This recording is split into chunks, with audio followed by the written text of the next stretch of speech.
여러분, 융단폭격이라고 하는 말 들어보셨습니까? 다랑에 폭탄을 탑재한 폭격기, 그것도 한 대가 아닌 여러 대가 목표 지점을 중심으로 넓은 면적에 연달아 폭탄을 투하해서 목표 지점에 붙은 불이 마치 융단처럼 펼쳐지게 하는 대규모 폭격을 일컫는 말입니다. 정밀 타격이 고도로 발달해서 요즘은 사실 이런 융단 폭격보다는 목표 지점만 정확하게 공격하는 서지컬 스트라이크라고 하는 그 외과 수술식 타격이 더 많이 사용이 되지요. 비용도 절감되고 무고한 피해도 줄일 수 있기 때문일 것입니다. 하지만 과거 2차 대전 때까지만 해도 이런 정밀한 타격이 불가능했었잖아요.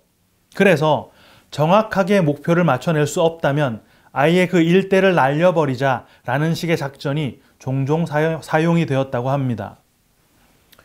효율성은 떨어지지만 목표 지점을 기준해서 수천 개의 폭탄을 쏟아붓는 것이다 보니까 적진을 파괴할 성공 확률이 엄청나게 높아지는 데다가 그 불바다를 멀리서 목격하는 적들의 그 사기마저 꺾어버리는 효과가 있다고 해요. 그래서 요즘도 민간인 지역이 아닌 곳에 대한 공격을 하는 경우 이 융단 폭격 방식의 공격이 종종 시도된다고 합니다. 압도적으로 우세한 공격력과 살상력을 보여줌으로써 적들의 빠른 항복을 유도하기 위함이다라고 하더군요. 지난 시간 우리는 서로 간의 입장 차이가 명확했던 바리새인과 사두개인들이 한 목적을 두고 합심해서 주님께 나와 표적을 구했던 그 사건을 함께 나눴습니다. 그들이 원했던 목적은 저 예수는 메시아가 아니라야 한다라는 것이었죠. 두 진영의 서로 다른 입장은 모두 다 그들 각자의 소견에 옳은 것일 뿐이었지만 그 옳다던 각자의 입장은 하나님의 뜻에 반할 수밖에 없는 것이었습니다. 왜요? 그 모든 입장들은 결국 내 뜻일 수밖에 없었으니까요. 하지만 그렇게 내 뜻을 들이미는 자들에게 주님께서 제시하셨던 표적이 뭐였습니까? 요나의 표적, 바로 십자가였습니다. 이렇게 주님께서 제시하신 십자가는 바리새인과 사두개인들의 누룩, 그거 뭐라 그랬습니까? 내 소견에 옳은 뜻을 관철시키는데 전력을 다하는 것, 한마디로 그거 뭐요? 율법. 바로 그 율법의 대척 지점에서 은혜라고 하는 새로운 길을 성도들에게 제시하셨던 것이었죠. 거기에 오늘 본문이 연결되는데 예수님께서 빌립보 가이사랴 지방으로 자리를 옮기신 것으로부터 본문이 시작됩니다. 이 빌립보 가이사랴라고 하는 지방은 빌립보서의 수신자였던 빌립보 교회가 있었던 마게도냐의 첫 성인 빌립보와는 서로 다른 곳이다라는 건 잘 알고 계시죠? 제가 이미 지도를 나눠드렸는데요. 표시해 둔 곳을 한번 잘 보시기 바랍니다. 마태복음 14장, 15장, 16장을 이어가는 주님의 행보를 표시한 것인데요. 14장에 오병이어 사건 직후 갈릴리를 건너서 게네사렛으로 옮기셨다가 15장에서 두로 시돈 지역으로 옮기셔서 수로보니게 여인의 딸을 고치셨죠. 아주 북쪽입니다. 서북쪽이죠.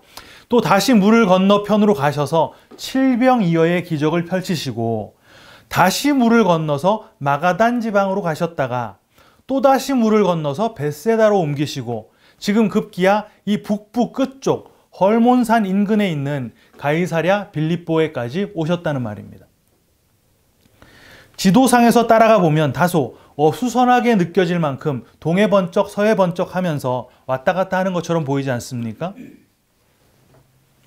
이 가이사랴 빌립보라고 하는 곳은 갈릴리 바다 북쪽 헐몬산 인근에 위치한 곳인데요.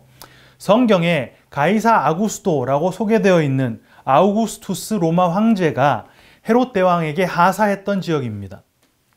그 당시 그 지역의 이름은 파네아스라는 것이었어요. 판이라는 이름에 그리스 신을 숭배하던 지역이었기 때문에 붙었던 이름입니다. 그런데 헤롯 대왕이 죽고 난 뒤에 그 아들 헤롯 빌립이 그 지역을 물려받아서 낙후된 도시를 재건했죠. 그러면서 도시 이름을 자기의 이름인 빌립보로 바꿨습니다. 그런데 자기 맘대로 그렇게 도시 이름을 바꾸면 로마 황제의 심기가 좀 불편해질 수도 있잖아요.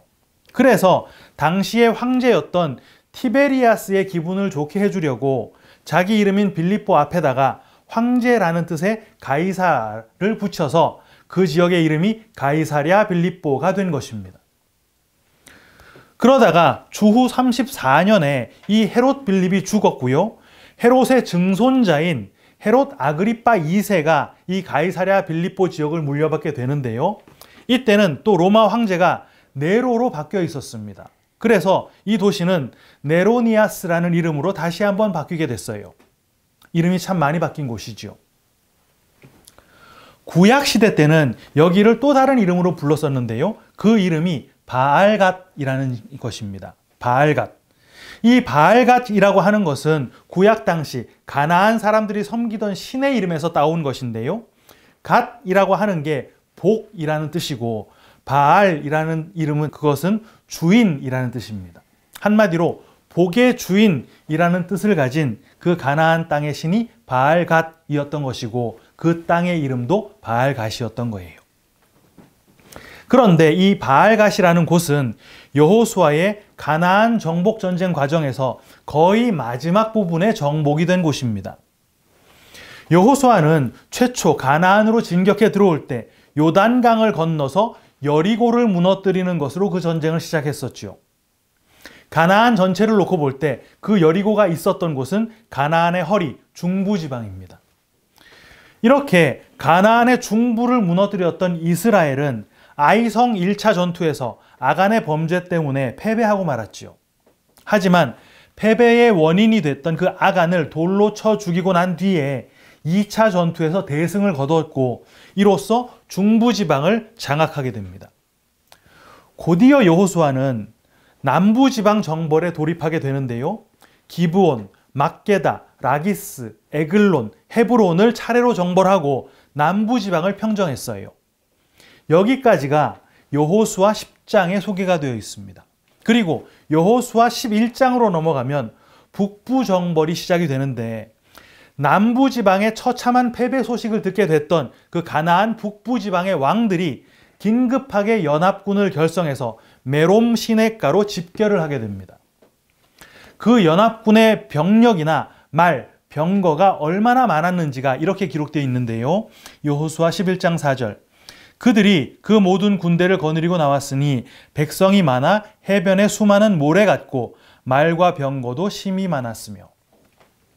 하지만 이미 하나님께서는 여호수아에게 이 전쟁에서 네가 승리할 것이다 라는 것을 말씀해 주셨고 그 말씀대로 이스라엘은 가나안 북부 연합군을 진멸하게 됩니다. 그 연합군의 패잔병들은 메롬 물가로부터 더 북쪽으로 도망을 쳤지만 이스라엘군이 시도네까지 추격해서 한 사람도 남김없이 다 죽였어요. 여러분, 이 시돈이라고 하는 지역은 얼마 전 마태복음 15장에서 언급된 곳인데 어디였습니까? 마태복음 15장 21절부터 22절 상반절 읽어드리겠습니다. 예수께서 거기서 나가사 두로와 시돈 지방으로 들어가시니 가나안 여자 하나가 그 지경에서 나와서 소리질러 이르되 주 다윗의 자손이여 나를 불쌍히 여기소서 내 딸이 흉악하게 귀신 들렸나이다. 네, 바로 수로보니게 여인의 귀신 들린 딸을 고쳐주셨던 그 사건이 있었던 곳이죠. 여호수아의 가나안 북부 연합군 추격은 이 시돈에서 멈추지 않았습니다. 여호수아 11장 17절에 그 내용이 소개되어 있는데요. 곧 세일로 올라가는 한락산에서부터 헤르몬산 아래, 이게 헐몬산이에요. 헤르몬산 아래 레바논 골짜기의 바알갓까지라 그들의 왕들을 모두 잡아 쳐 죽였으며. 네, 바로 여기에 바알갓이 등장하는 거예요. 헐몬산 바로 아랫지경입니다. 오늘 본문에서의 빌립보 가이사랴 혹은 가이사랴 빌립보가 바로 여기라는 말이에요.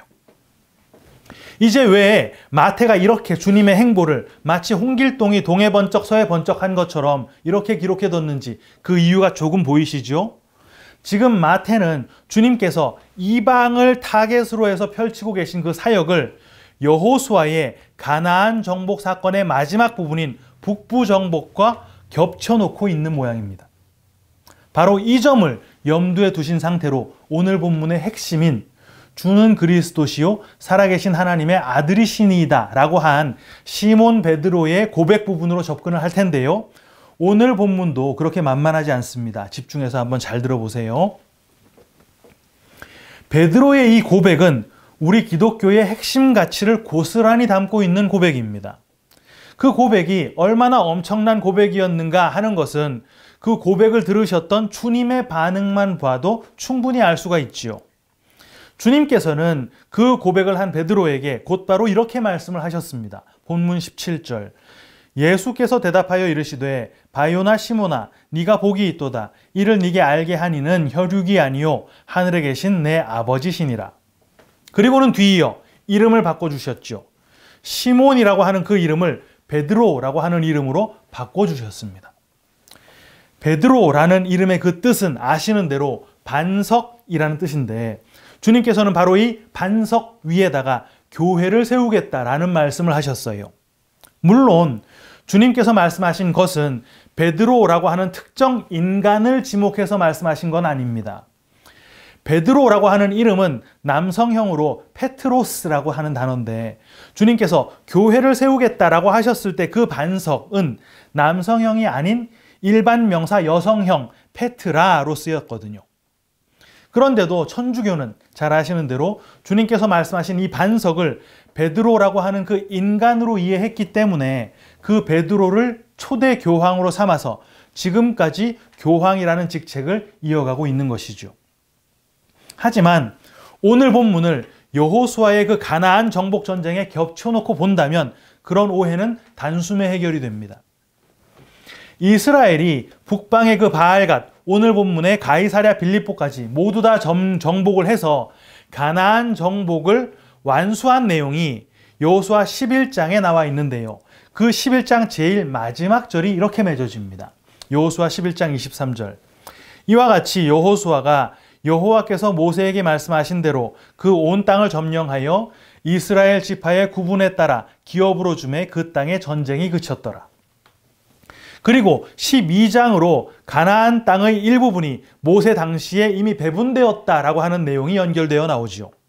12장 6절인데요.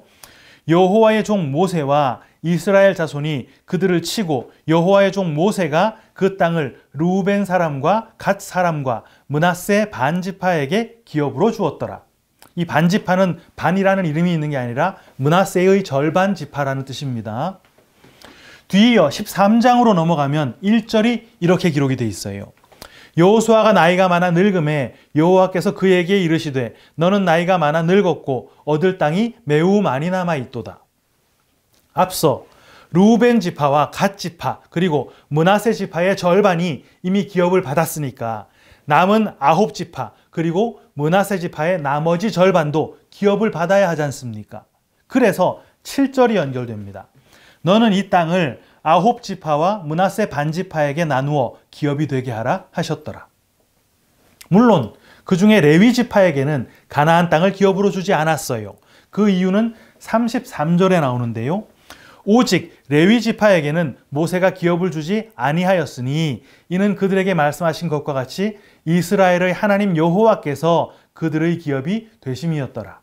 이렇게 제사장 지파인 레위 지파는 가나안 땅을 받지 않았고 그 대신 요셉 지파가 므낫세 지파와 에브라임 지파로 나뉘었기 때문에 레위 지파를 제외하고서도 총 12지파가 된다는 건 잘 알고 계시지요.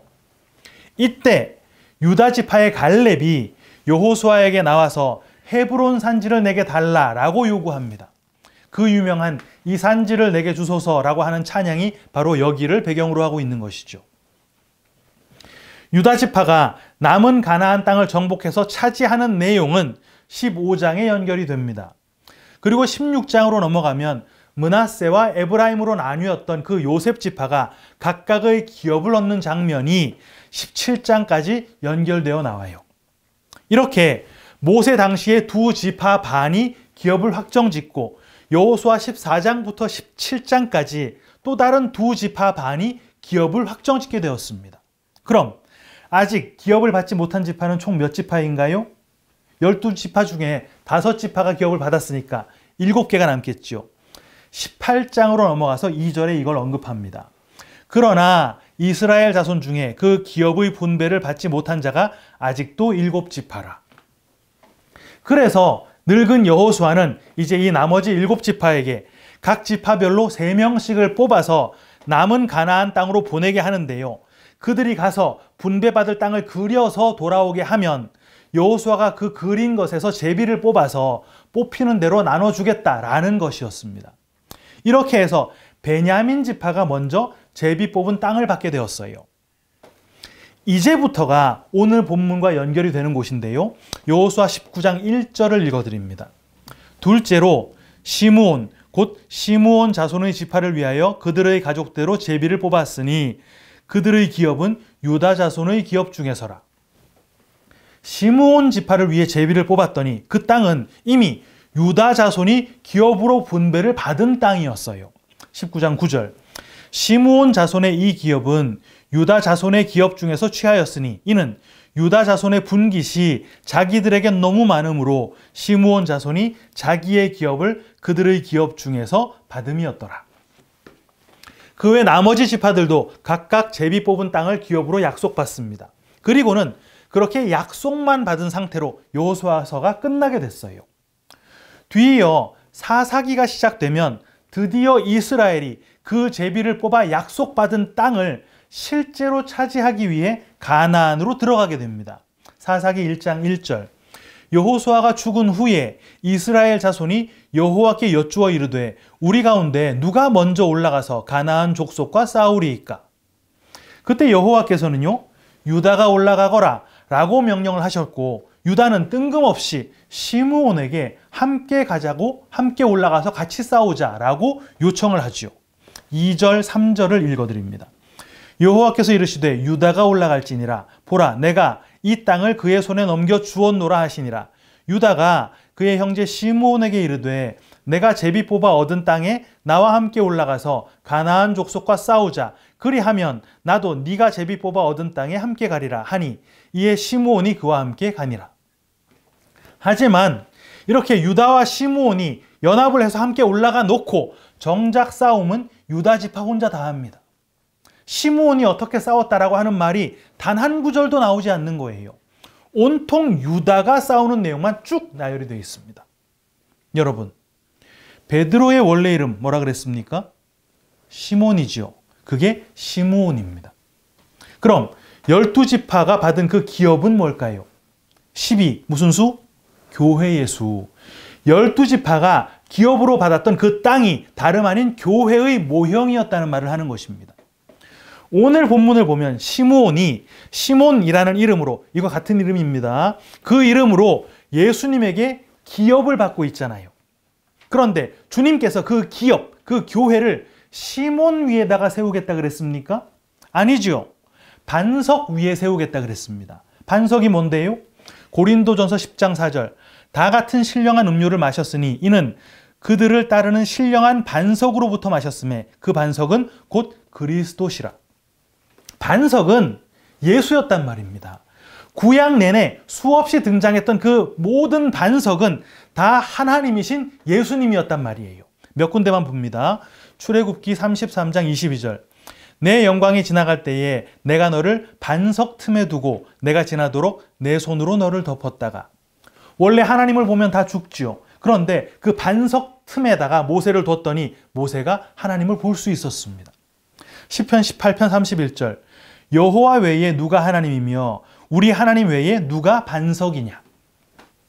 그런데 반석은 고사하고 한 줌 흙도 되지 않은 시몬이 어떻게 반석이 됩니까?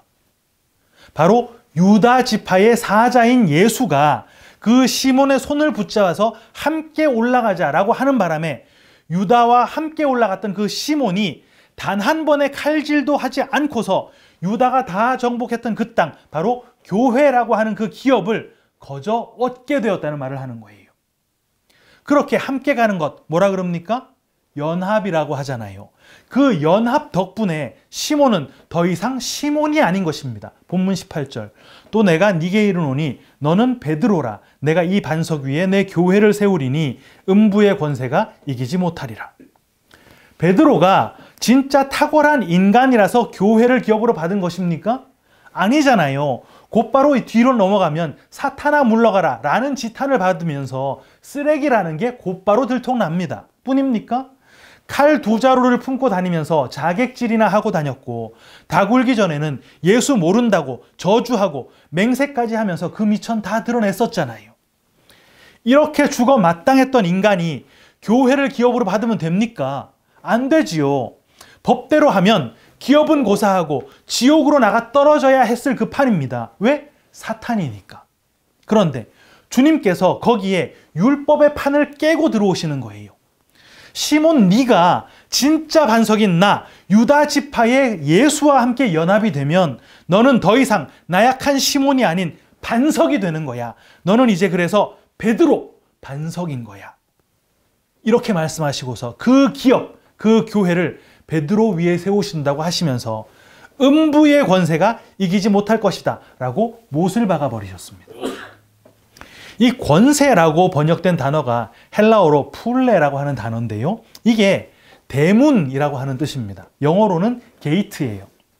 이걸 우리말로 음부의 권세라고 번역을 하는 바람에 어감상 악의 공격을 막 막아내는 방어막처럼 수비를 하고 있는 듯한 느낌이 들지만, 사실은 음부의 대문이 이기지 못한다 라서 오히려 공격하는 입장으로 봐야 맞습니다.